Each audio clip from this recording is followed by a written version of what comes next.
Carlos Mendoza no había nacido en esas tierras, ni había crecido aprendiendo a montar a caballo por los límites del campo, o interpretar las señales del cielo para anticipar el tiempo. Pero para cuando los habitantes de Mid Creek comenzaron a interesarse por él, ya era una figura constante en el horizonte, callado, curtido por el sol y firme como las rocas que bordeaban las colinas más allá de los senderos ganaderos. El nombre que usaba, Carlos, sonaba lo suficientemente común como para ser fácilmente olvidado, y el apellido Mendoza provenía de la vieja placa oxidada en el granero que compró con dinero en efectivo y sin hacer alarde alguno. Nadie se atrevía a indagar demasiado.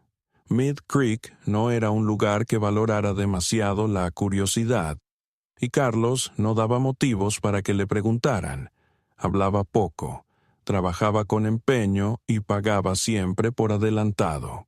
Solo eso le bastaba para mantener a la gente a cierta distancia y ganarse un respeto silencioso.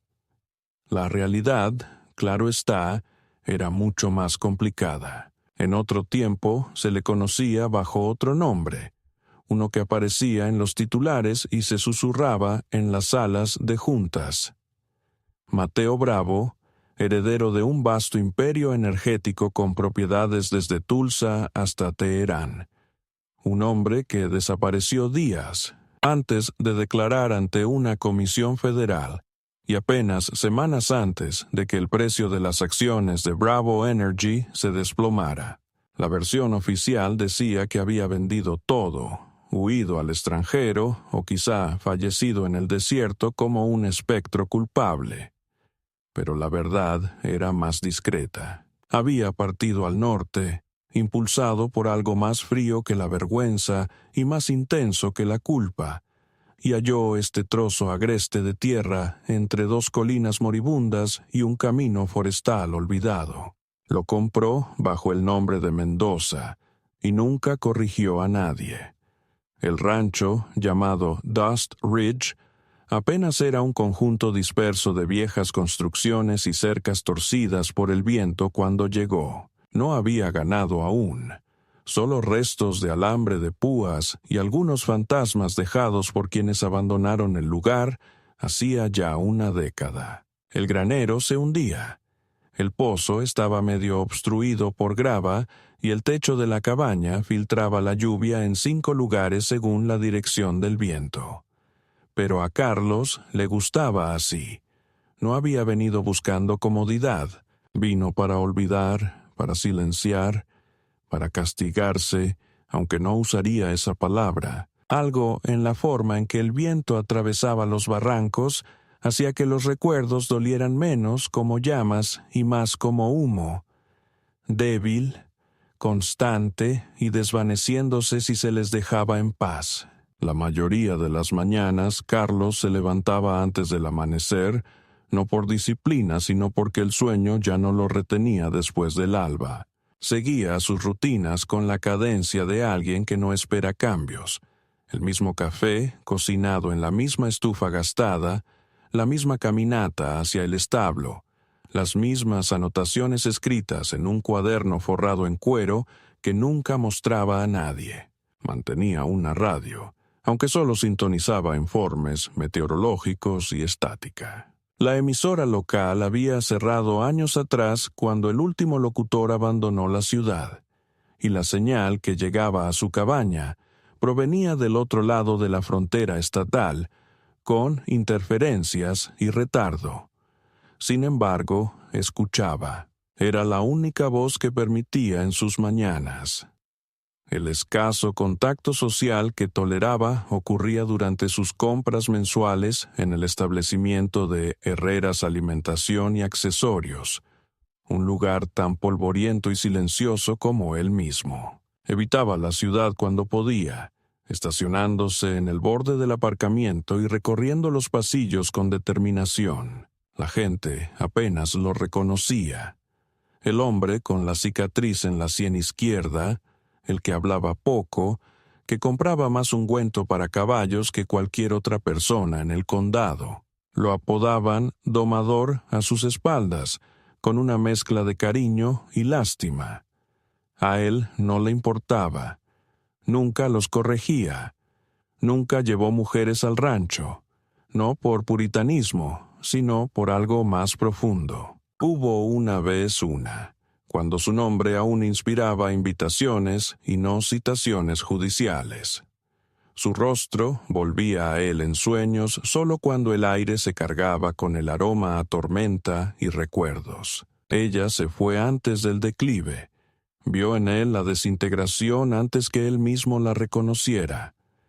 Guardaba su foto en una caja bajo las tablas del suelo, sin abrir, como todo lo demás que había encerrado. La única compañía que permitía con regularidad eran los caballos. Tenía 7, 2 mustangos que había domado por sí mismo, una yegua retirada de lidiar llamada Bella, y 4 caballos castrados cuyos nombres cambiaban según su estado de ánimo. Eran suficientes. No requerían explicaciones, solo alimento y paciencia. Encontraba algo casi sagrado en el acto de limpiar un costado al anochecer, en el sonido tranquilo de la respiración y el movimiento de las pezuñas, en la forma en que los caballos se inclinaban hacia la quietud como si fuera un lenguaje compartido. Las colinas alrededor del rancho guardaban relatos, por supuesto. Los locales susurraban que la tierra estaba maldita. 2 dueños anteriores habían desaparecido, uno durante una tormenta de nieve y otro en un incendio que dejó solo pasto quemado y una orden judicial sin responder. Carlos no se molestaba con esos rumores. Que teman a la tierra si eso significaba menos visitantes. No había visto a un intruso en 3 años, y le gustaba así. La soledad no era solo una armadura, era la única moneda honesta que le quedaba. Luego, en el tercer invierno después de su llegada, llegó una carta. Sin remitente, solo su nombre real y el matasellos de un pueblo en Colorado por donde había pasado alguna vez en un vuelo hacia Aspen. La caligrafía era elegante y reconocible, la de su madre, muerta desde hacía aproximadamente 5 años, o eso creía. La nota era breve. Si sigues vivo, debes algo a alguien. Su nombre es Iris Dane.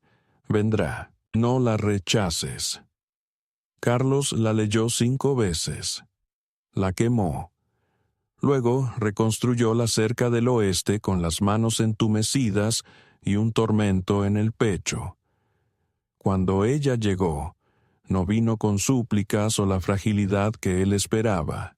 Condujo una camioneta vieja con placas de Wyoming y tenía ojos color café oscuro que sobra menudo se abandona al calor. Llevaba un abrigo de piel vuelta con el forro desgarrado, jeans metidos en botas gastadas y un cuchillo en la cadera que no intentó ocultar.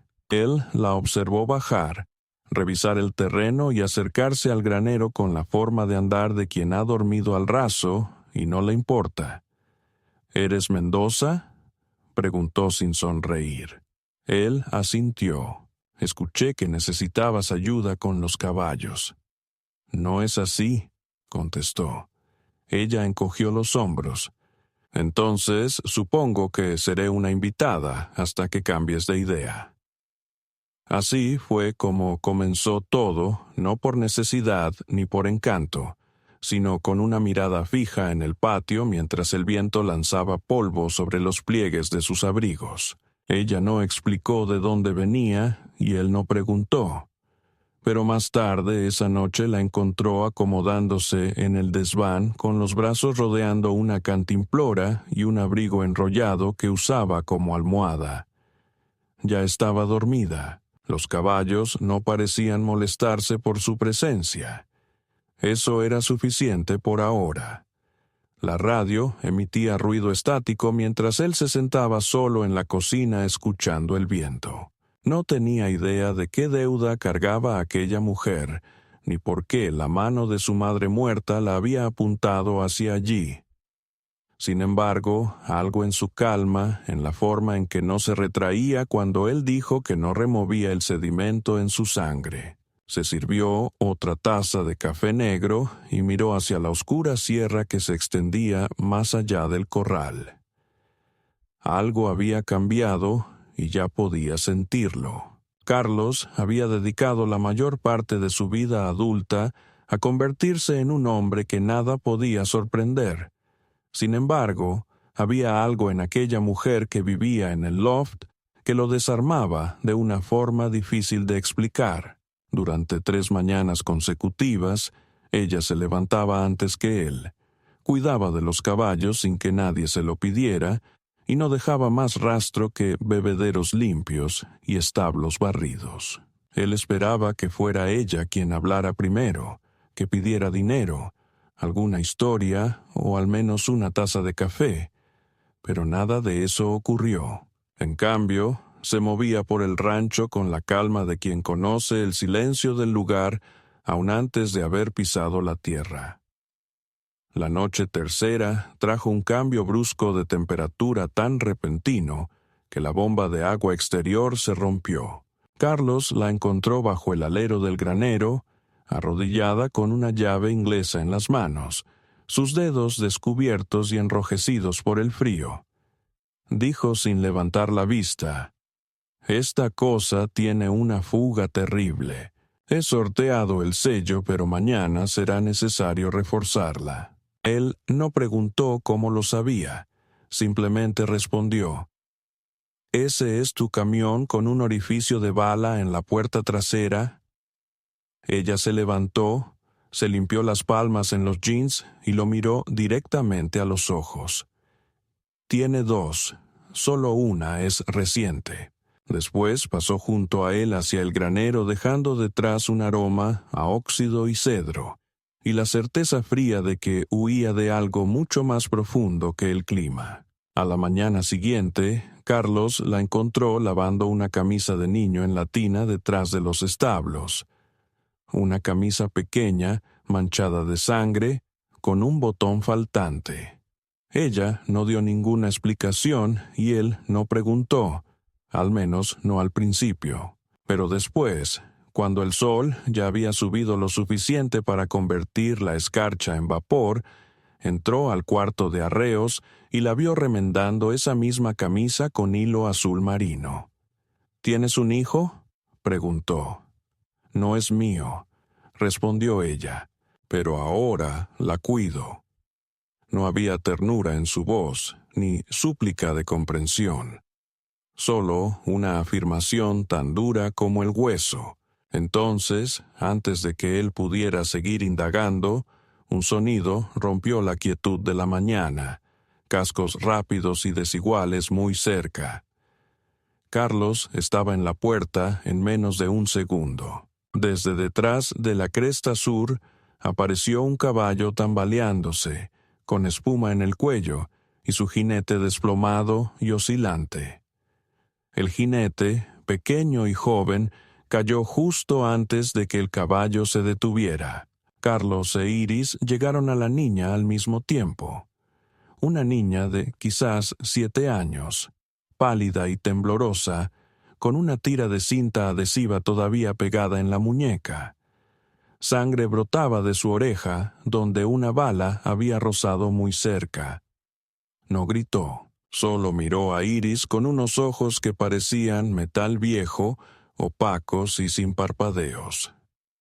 «Le dije que cabalgara hacia el este», susurró Iris, abrazando a la niña contra su pecho. «Le pedí que siguiera la cresta y que no se detuviera». La niña no emitió ningún sonido, pero sus dedos apretaron el abrigo de Iris como si fuera el único ancla que le quedaba. Carlos observó la escena sin moverse. Luego preguntó en voz baja y seca: «¿Quieres explicar esto?». Iris se levantó despacio, con la niña en brazos. Su padre no es alguien que espera respuestas. No tuvimos tiempo para hacer planes. Carlos observó a las dos. La mujer con el cuchillo en la cintura y la niña demasiado silenciosa para su edad. Por un instante, el peso del mundo antiguo le apretó el pecho. Exhaló profundo, cansado y largo. «Hay un cuarto en el sótano», dijo. «Está fresco y seco. Déjenla allí esta noche. Yo vigilaré la parte oeste». Iris asintió sin añadir palabra alguna. Al anochecer, Carlos montó a Belle y recorrió la cerca exterior, con la vista escaneando la línea de árboles. No esperaba ver nada, y efectivamente no vio nada. Pero cuando regresó pasada la medianoche, la niña había desaparecido. El pánico no era algo que Carlos soliera sentir, pero al entrar de golpe al sótano y encontrar a Iris sola, con un marco de ventana astillado y un pedazo de tela manchado de sangre, algo ardió en su pecho. «Ella se fue», dijo Iris con voz tensa. «Le dije que se quedara». Entró en pánico. «¿A dónde?», preguntó él. «Va hacia el agua», respondió ella sin titubear. «Siempre lo hace. Los ríos le dan seguridad». Eso le revelaba demasiado, por lo que no indagó más. La encontraron junto al arroyo que corría justo fuera del límite de la propiedad, acurrucada bajo una repisa baja de roca, aferrando una ardilla muerta como si fuera una muñeca. Carlos la levantó sin resistencia. Ella solo enterró su rostro en su abrigo. Iris no lo siguió hasta el hogar. Caminaba más despacio, con una mano en el muslo como si intentara contener lo que aún sangraba bajo el denim. Aquella noche, Carlos no pudo dormir. En lugar de eso, se quedó sentado en el granero junto a Belle, dando vueltas a cientos de preguntas silenciosas. Al amanecer, ya había tomado una decisión. Entró en la cocina, donde Iris comía frijoles directamente de la lata. «Normas», dijo. «Nada de armas dentro de la casa. No escribir nombres en papel, ningún teléfono encendido. Nunca». Ella levantó la mirada. «¿No nos vas a echar?» «Permanecerán», respondió. «Por ahora». Y así el rancho cambió. No se notaba a simple vista ni ocurrió de golpe, pero el silencio se transformó. Los caballos estaban más tranquilos cerca de la niña, que aún no había pronunciado ni una palabra, pero había empezado a dibujar extraños símbolos giratorios en el polvo junto al corral. Carlos la observaba a veces, curioso a pesar de sí mismo. Iris lo notaba, pero guardaba silencio. Había empezado a dormir en una camilla en la habitación de la montura, con la niña acurrucada a su lado como si fuera una extremidad que no podía perder otra vez. Carlos se mantenía distante, aunque no completamente. Comenzó a dejar herramientas a su alcance, y cada noche regresaban limpias, reparadas y apiladas con precisión, tal como él las hubiera ordenado.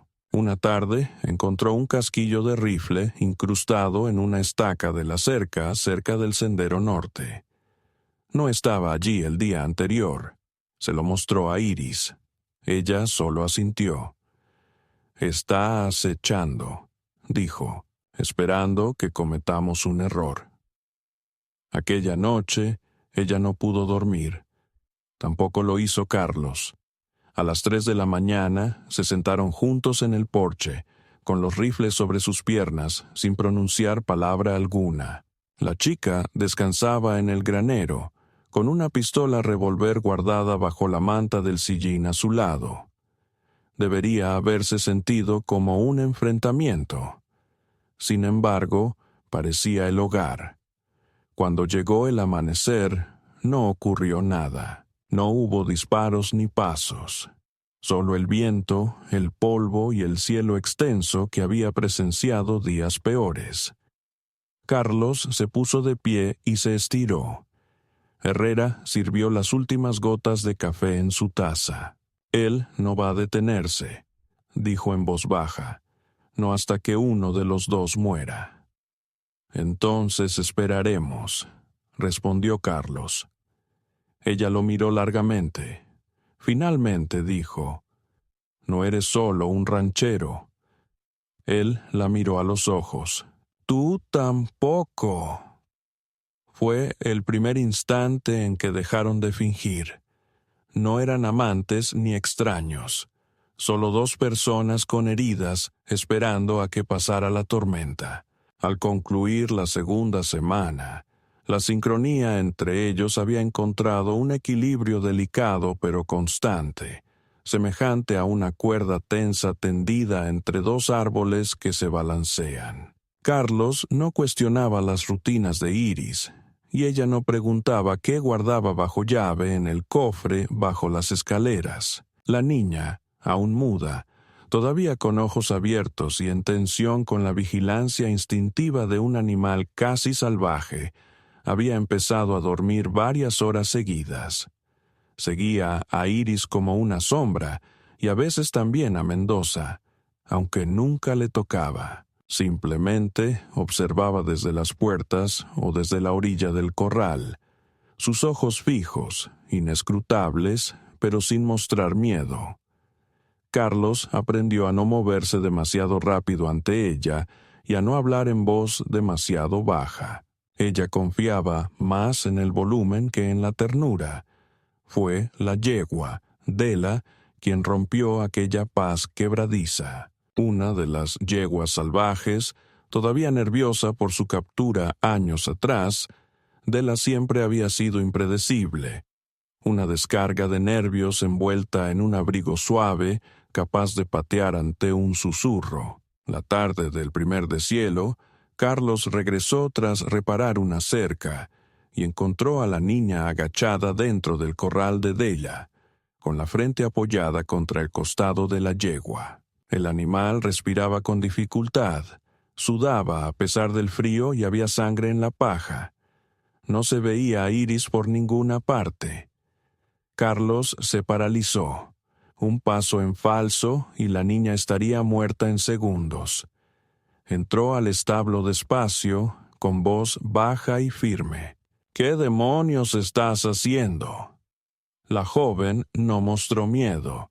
Al contrario, extendió la mano y colocó la palma plana sobre el vientre de Dela. La yegua se detuvo, no por completo ni de forma absoluta, pero sí lo suficiente para girar la cabeza y mirar a Carlos con una mezcla de pánico y sumisión.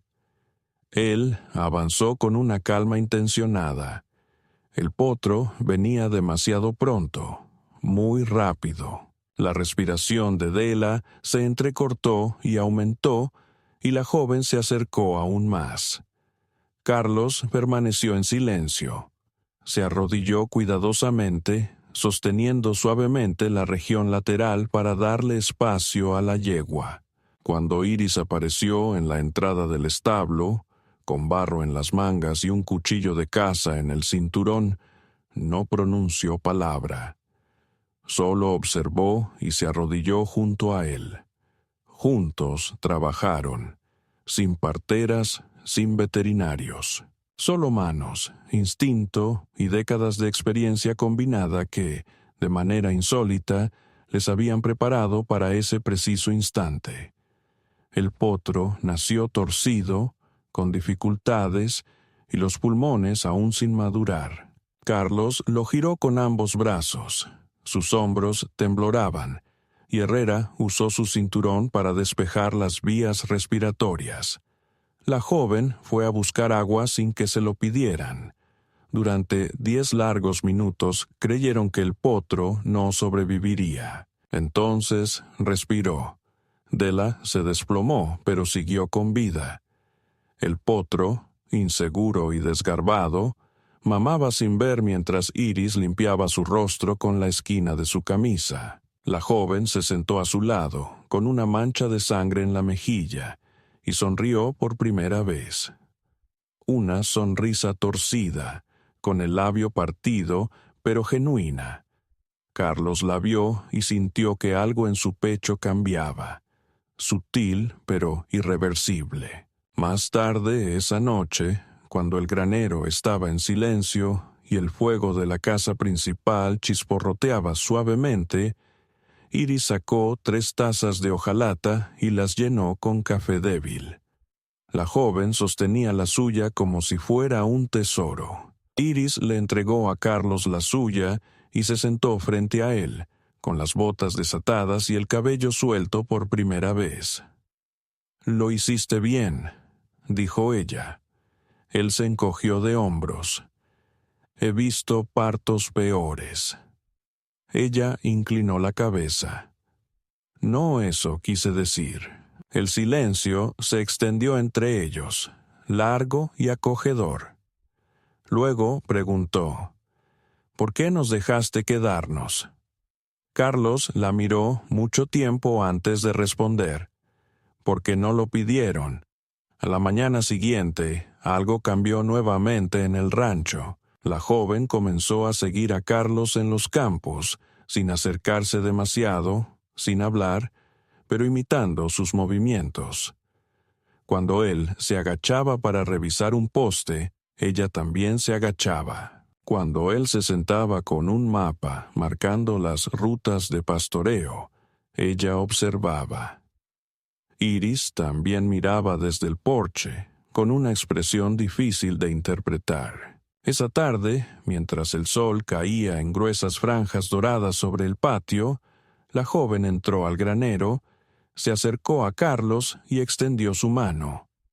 No para tocar, solo para ofrecer, una herradura gastada, todavía caliente de la fragua. Él la tomó sin decir palabra. Días después, cuando un camión de reparto de Herrera llegó con grano y bloques de sal, el conductor, un joven con demasiadas preguntas y poca prudencia, vio a la chica y silbó bajito.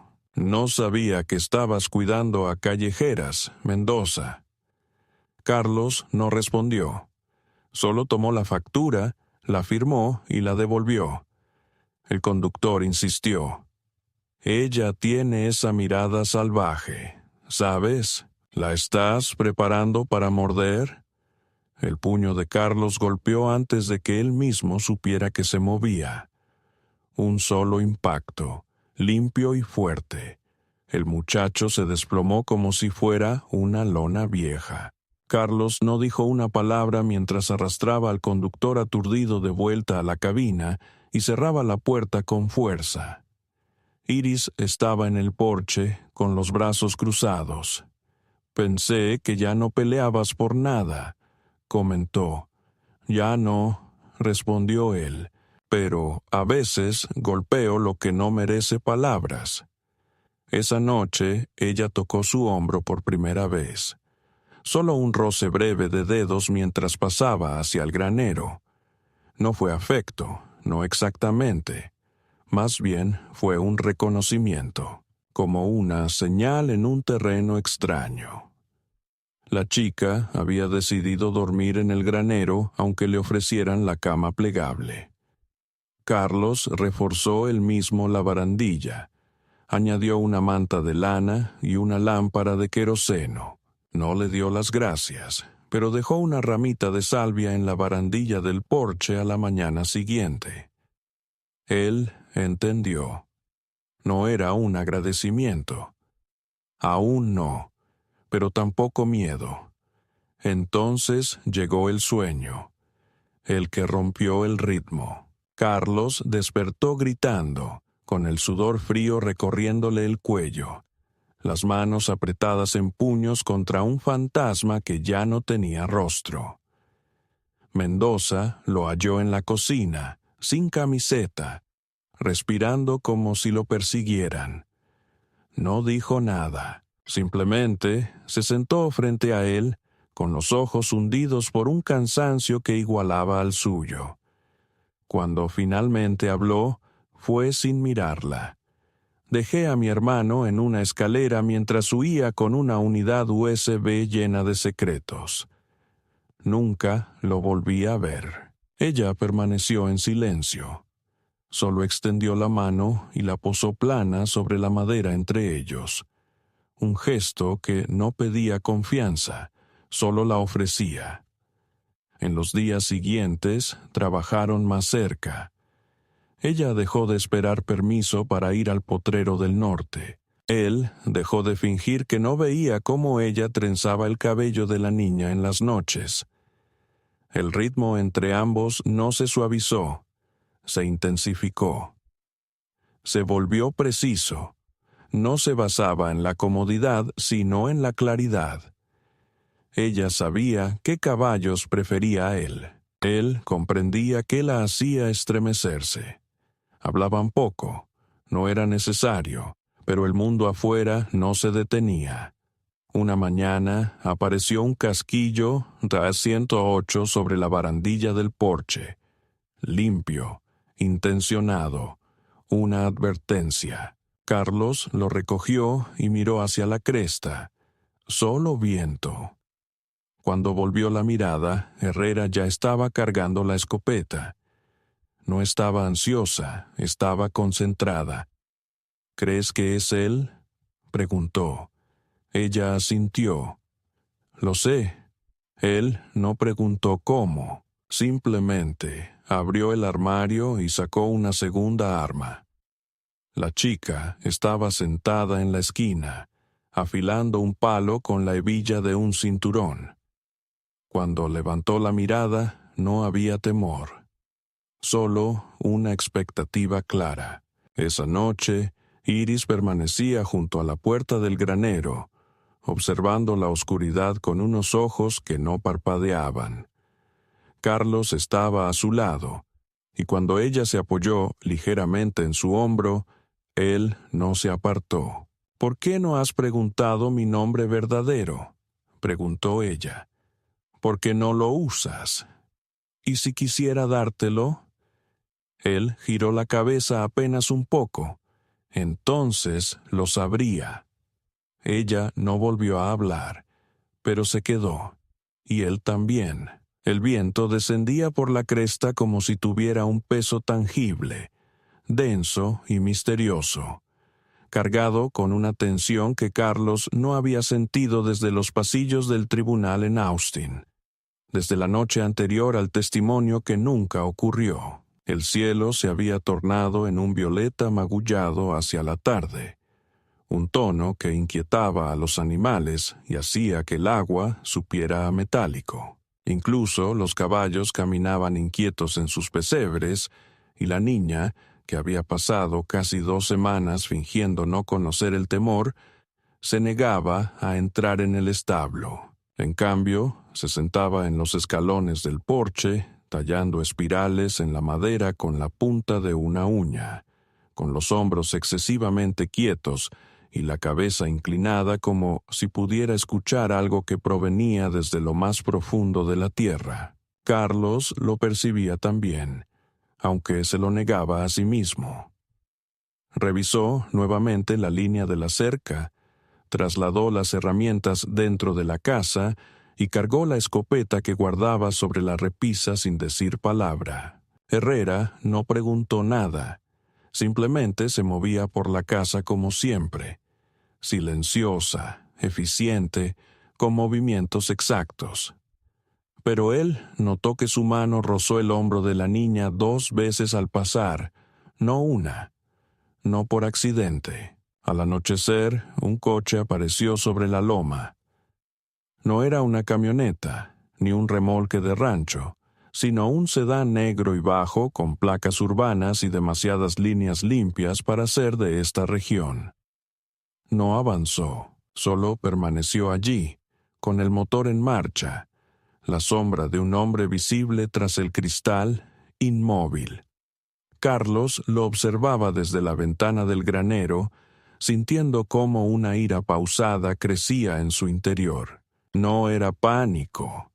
Hace años que se deshizo de eso, sino una furia consciente.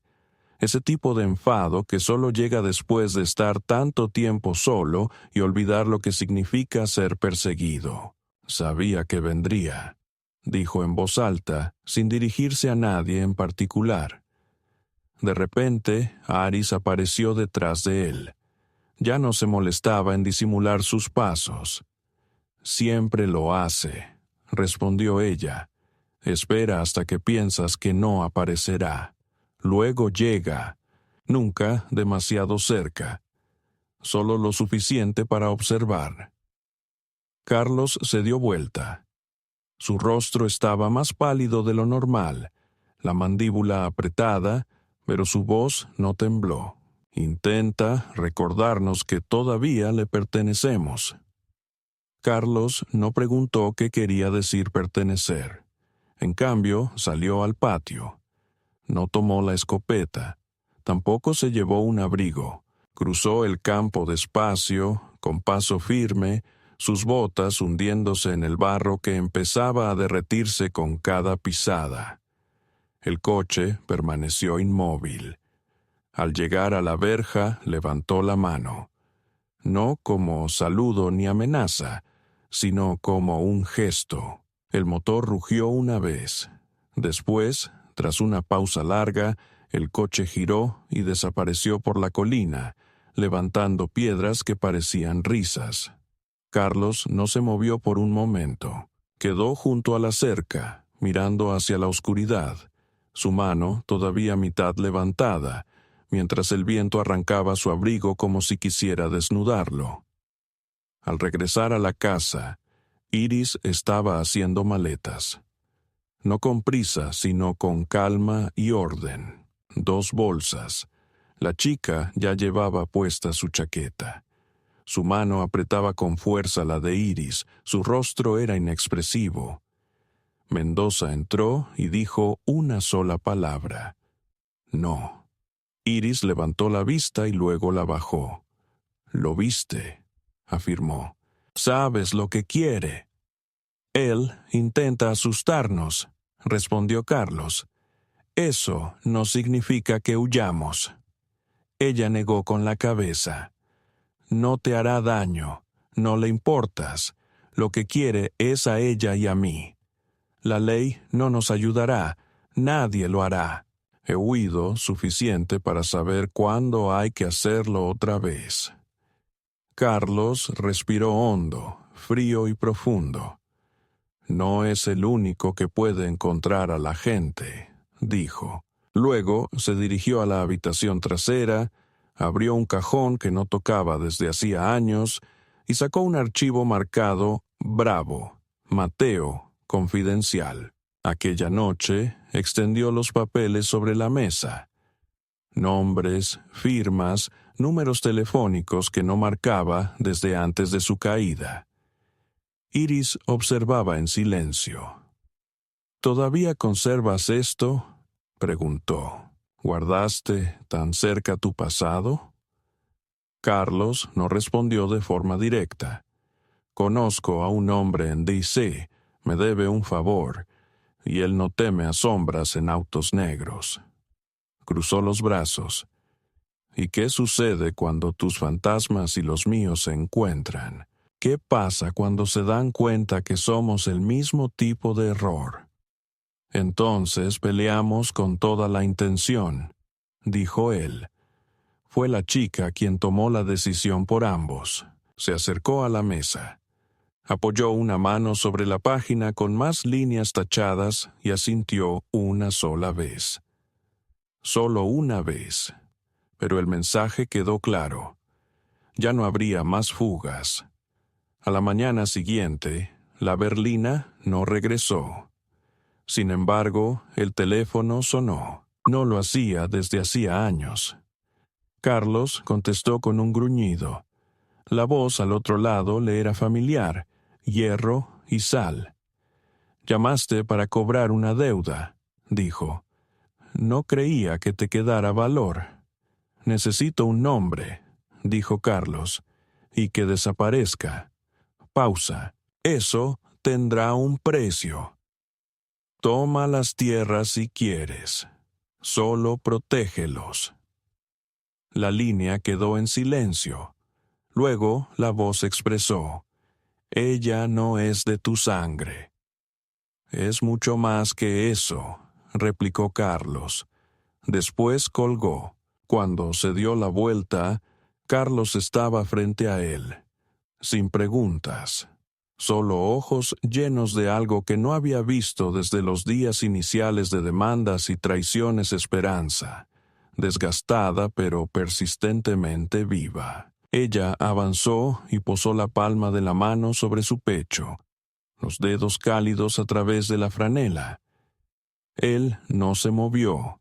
Simplemente cerró los ojos y permitió que ella permaneciera allí, dándole estabilidad. En el exterior, el viento arrastraba el aroma de la lluvia.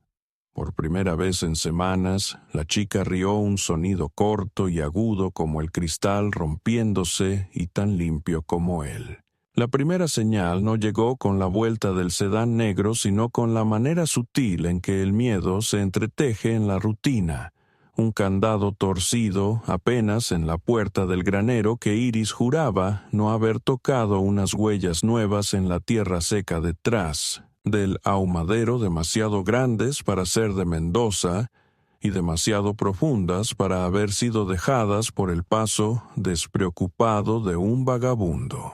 Uno de los caballos de castración, Calma, se escapó al anochecer sin motivo, con los ojos en blanco y rodando, chocando contra una puerta como si hubiera visto algo antiguo e indescriptible.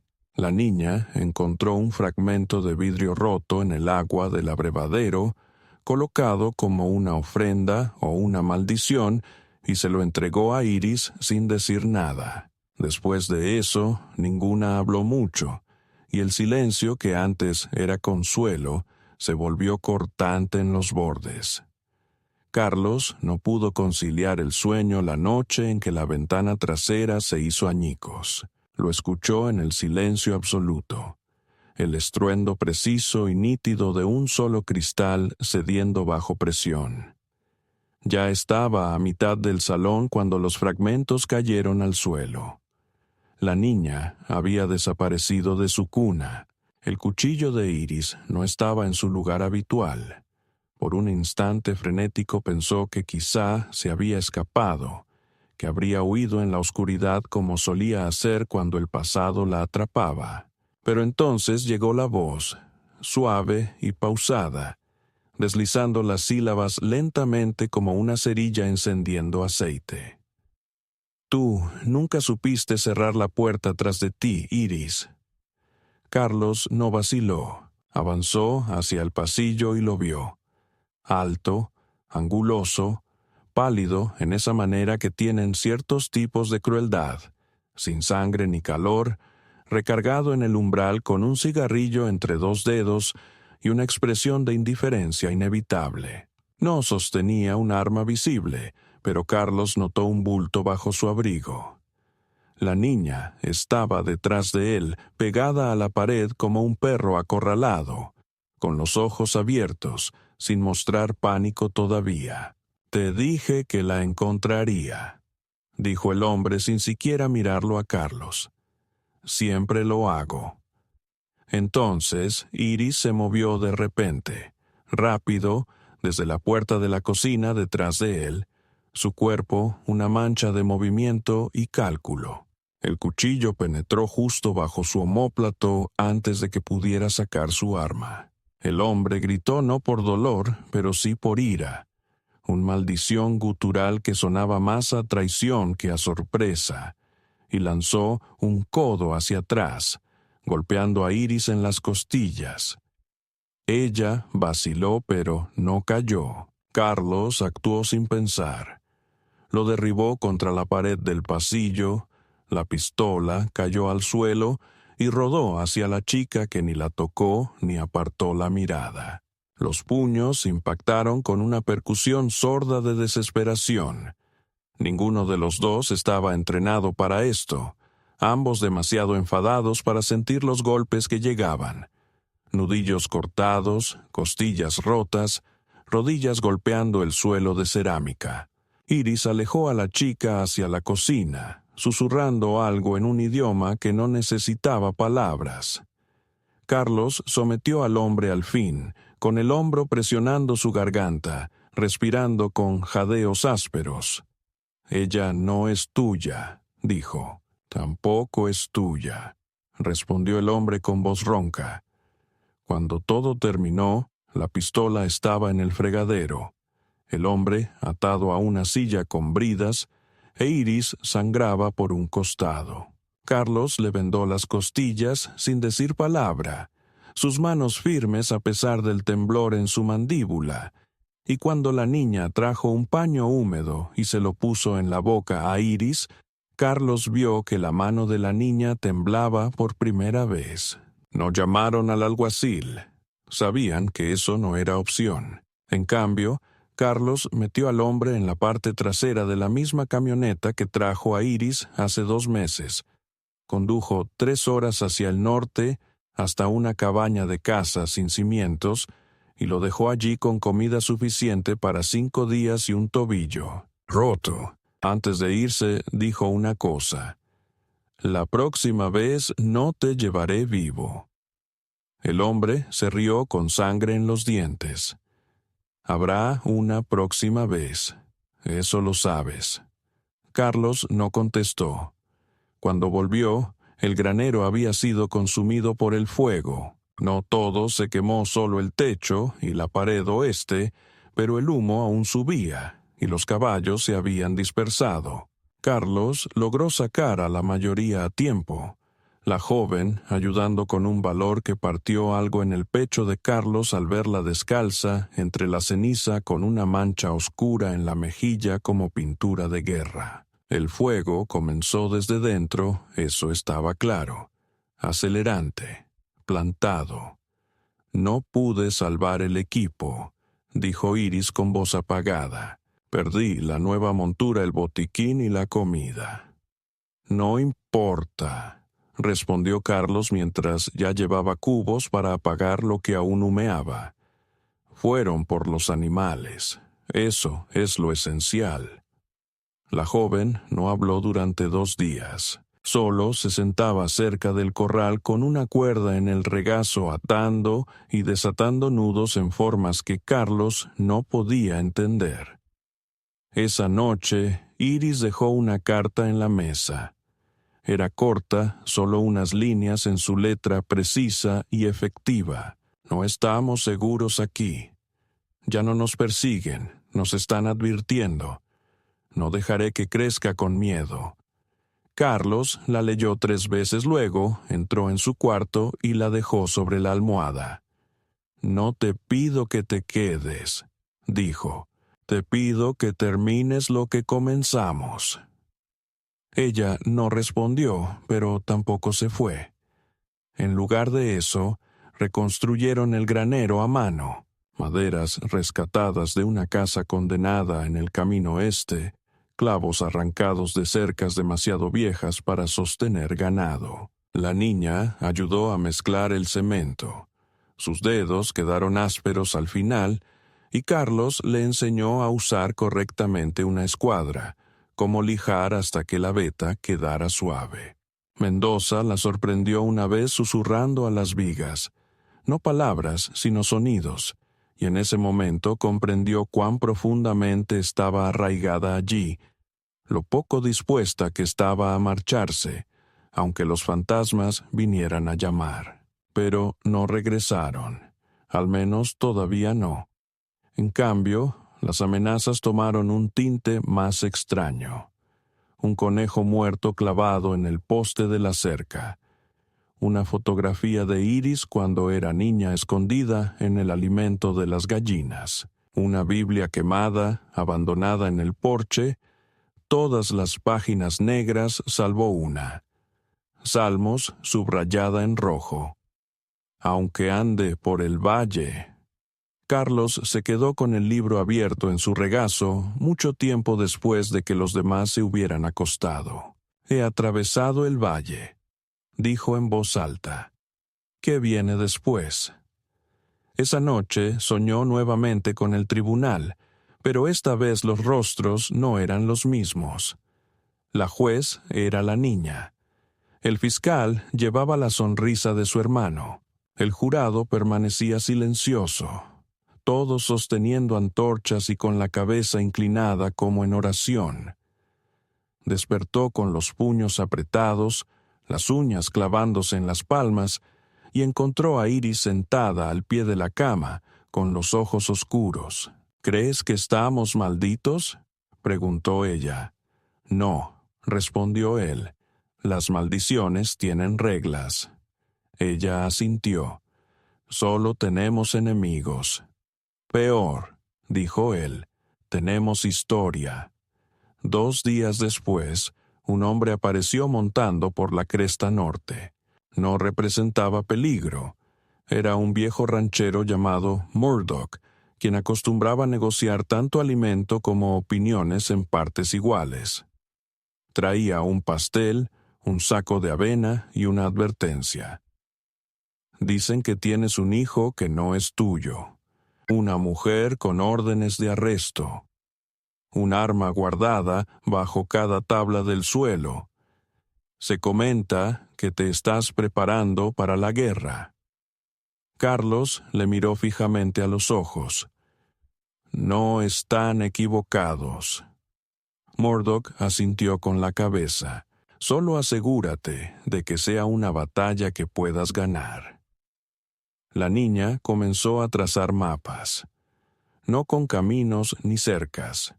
Solo líneas, flechas y círculos que resultaban incomprensibles para cualquiera excepto para ella. Iris los colocó en las paredes del cuarto de arreos. «Ella nos está mostrando dónde duele», dijo. Carlos no tenía claro si se refería a la tierra o a otra cosa. No preguntó. A partir de entonces, entrenaron cada noche. Ejercicios a oscuras, señales silenciosas. La niña aprendió a apuntar, no a disparar, solo a apuntar.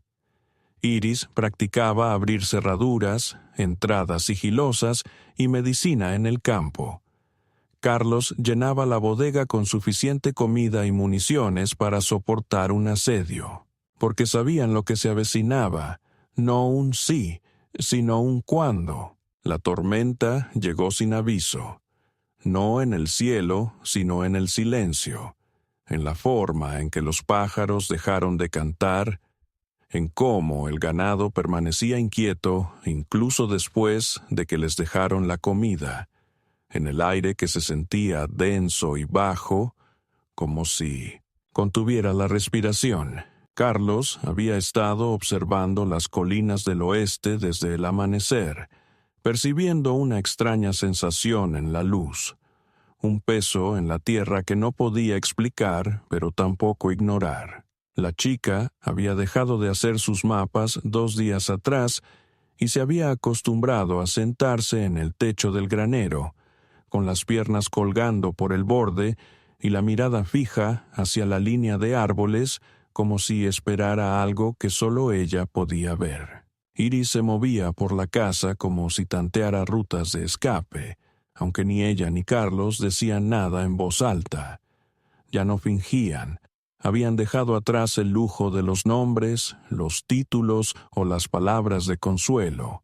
Todo se había vuelto estrecho y afilado, cada movimiento medido, cada mirada cargada. No habría tiempo para hablar cuando llegara, así que habían dejado de comunicarse por completo. Comenzó al anochecer.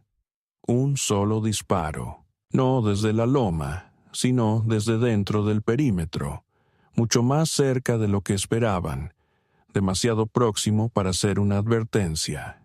Carlos se agachó instintivamente, rodó detrás del viejo bebedero y envió una señal con un destello de su espejo hacia el granero. Una respuesta parpadeó una vez desde el altillo de heno.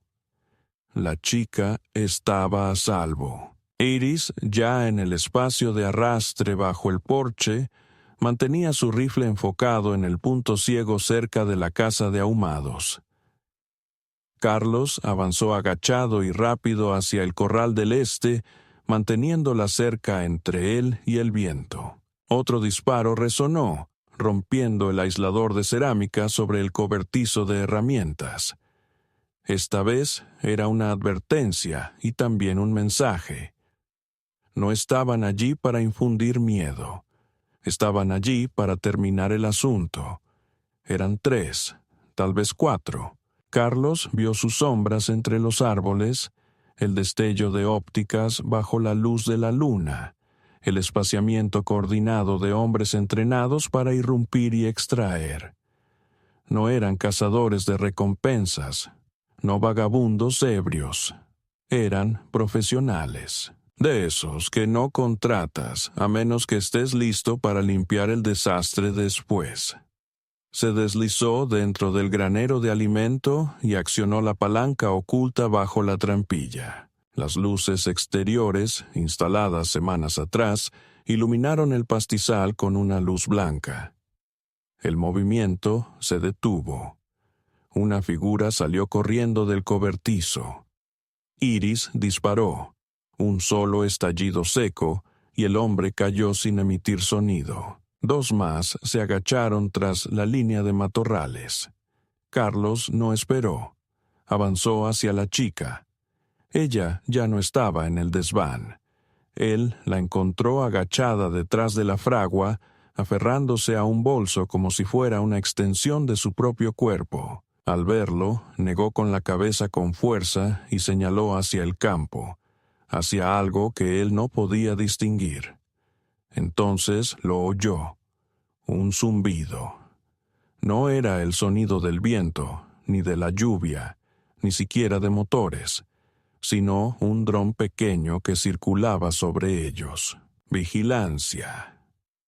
Iris no lo había detectado todavía. Él tomó a la chica, la sostuvo junto a su costado y corrió agachado hacia el lecho seco del arroyo, enviando señales con el espejo nuevamente.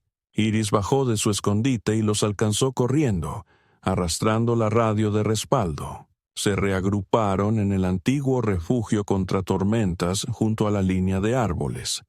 Paredes gruesas, una escotilla de acero, camuflada bajo montones de ramas intactas desde hacía años. Dentro, el aire estaba viciado. La luz de las linternas frontales parecía amarillenta y sombría. Iris hizo un inventario. 2 rifles, un botiquín de primeros auxilios, los mapas de la chica, un bolso con suministros de emergencia y una vieja radio CB todavía en una frecuencia que Carlos no usaba desde el incendio en Austin. La activó una vez, solo estática. La presionó de nuevo. Una voz.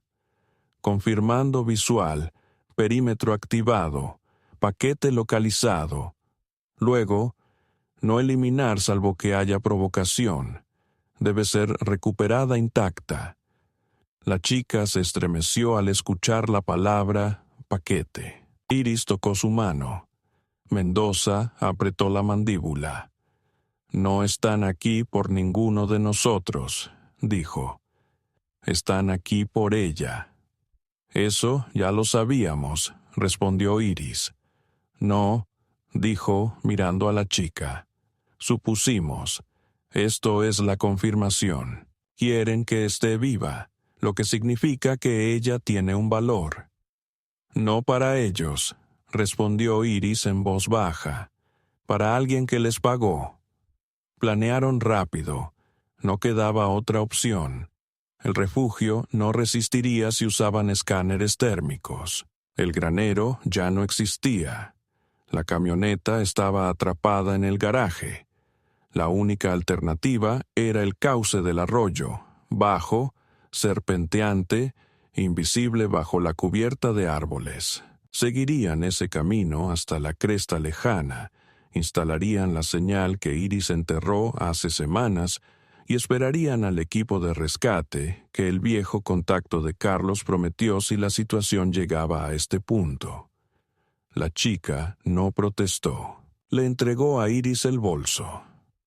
Dentro había documentos, papeles, una memoria USB y una fotografía de una mujer que no se parecía en nada a Iris, pero cuyos ojos eran idénticos a los de la niña. Carlos no preguntó nada. Avanzaron en silencio. El primer hombre los encontró cerca de la cerca. Solo una sombra entre la niebla, pero suficiente para que Carlos empezara a disparar. No esperó para asegurarse de la muerte. Continuaron moviéndose. Una parte del enemigo apareció por el sur, atrapándolos entre dos crestas. Iris recibió un disparo en la pierna, pero no se detuvo. Carlos la cargó por la última colina, mientras la chica corría adelante, rápido, como si lo hubiera hecho cientos de veces en sus sueños. Entonces apareció el dron demasiado cerca. Iris disparó, pero falló. Carlos levantó su rifle, ajustó para la deriva, el viento y el miedo, y lo impactó de lleno. El cuerpo giró, chisporroteó y se desplomó en el barranco. Sin embargo, la demora les costó caro. Un hombre atacó a Iris por un lado. Carlos se giró y disparó demasiado tarde. La chica gritó. Fue en ese momento cuando ella se movió. No retrocedió, avanzó. Recogió el cuchillo del hombre caído y se lanzó. Torpe, demasiado joven, sin entrenamiento, pero con una furia suficiente para sorprenderlo. La hoja no penetró limpio, pero alcanzó. Él rodó. La sangre manchó la maleza y Carlos disparó una vez más para finalizar. La muchacha se quedó temblando sobre el cuerpo. «Lo siento», susurró. «No», dijo Iris mientras se arrastraba hacia ella. «Hiciste lo que yo no pude». La baliza se encendió a medianoche, débil al principio, luego con un pulso constante. Carlos activó el código. Un clic, luego otro. Una voz respondió. «Paquete confirmado. Equipo en camino. Llegada en 40». La última figura emergió de los árboles como la muerte misma. Abrigo negro, sin insignias, el líder. Iris alzó su arma. Carlos dio un paso adelante. «Aquí termina», dijo. El hombre sonrió. «Nunca entendiste. Esto nunca fue por justicia. Fue por contención. Entonces contiene esto», dijo Carlos mientras detonaba la mina Claymore que había enterrado bajo la cresta este hace 3 semanas. Luz, ruido, silencio. Cuando el polvo se disipó, lo único que quedó fue humo. La mano de la chica en la de Iris y la respiración entrecortada de Carlos mientras bajaba su rifle por última vez. El cielo adoptó ese tono suave y dorado que es característico de las mañanas tras incendios forestales, demasiado nítido, demasiado quieto. El aire purificado de sonidos como si el mundo entero se hubiera detenido en una larga pausa. El humo todavía ascendía perezoso desde la lejana cresta, más recuerdo que peligro real. La niña estaba sentada al borde del arroyo, descalza, con las rodillas abrazadas al pecho, observando cómo el agua corría como si transportara respuestas para las que aún no tenía palabras. No hablaba. No lo hacía desde la explosión, pero el silencio que guardaba ahora no era miedo sino una decisión. Iris la miraba desde el porche, con una férula en la pierna y las manos aferradas a una taza esmaltada con bordes astillados que no había soltado desde el amanecer. El calor interior se había perdido hacía tiempo.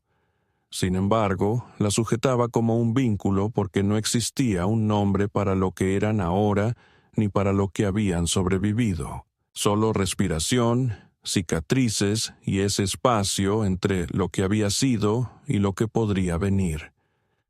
Carlos permanecía en el patio donde había caído el último hombre, con los hombros rígidos y la mirada fija en un vacío lejano. No había pronunciado palabra desde que la voz en la radio confirmó la extracción del equipo y proporcionó las coordenadas de un refugio seguro que en realidad no existía. Había rechazado la oferta. En silencio, sin resentimiento. La guerra, al parecer, había terminado. al menos esa guerra. Pero lo que siguió no fue la paz, sino el recuento.